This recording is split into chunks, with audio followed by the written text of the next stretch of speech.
Mesdames et messieurs, bonjour. Heureux de vous retrouver dans le Flash Info du mercredi 27 novembre 2024. L'examen du certificat professionnel en phytothérapie et disciplines affiliées CPPDA organisé par l'Aramétracem en collaboration avec le ministère de la Santé s'est déroulé du 16 au 26 novembre 2024.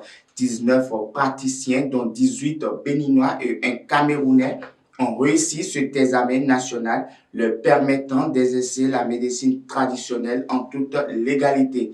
Ils sont désormais enregistrés sur le fichier intercontinental de l'OAMT. L'Aramétracem, dirigé par le maître spirituel Mohamed Padonou, vise à promouvoir une médecine traditionnelle crédible et fiable tout en facilitant l'accès à la pharmacopée africaine. À la faculté des lettres, arts et sciences humaines de l'université de Parakou, Shamsdine Koto Baguiri, étudiant en sociologie, option médiation sociale et facilitation des projets de développement, a brillamment soutenu son mémoire de master le 25 novembre 2024, intitulé Représentation sociale du travail des enfants hors période de paiement. Sa recherche analyse les conditions de travail des enfants dans l'exploitation aurifère informelle et propose des solutions de médiation sociale pour améliorer leur accès à l'éducation et à la santé. Sanctionné par la mention très bien,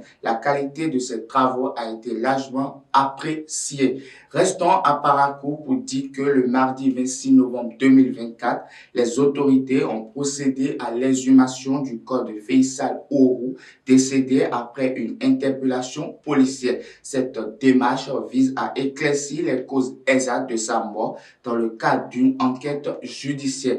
L'opération a impliqué des médecins légistes, des autorités judiciaires et policières, ainsi que la famille du défunt. L'affaire, qui a suscité l'indignation publique, a conduit à l'ouverture de 2 enquêtes et 7 policiers ont été placés en garde à vue. Pendant ce temps, dans la nuit du 24 au 25 novembre 2024, une vingtaine d'engins lourds de l'entreprise Soroubat ont été incendiés à Kantoro, commune de Karimaman, pendant qu'elle réalisait des travaux sur la route Kéné-Karimaman. Les assaillants non identifiés ont immobilisé les gardiens avant de détruire le matériel, causant des pertes matérielles importantes sans fait de blessés. Les autorités ont ouvert une enquête pour retrouver les responsables et les forces de sécurité sont intervenues rapidement pour sécuriser la zone. Enfin, à l'issue de la COP29 à Bakou, le projet d'accord final prévoyant une contribution de 300 milliards de dollars annuels des pays développés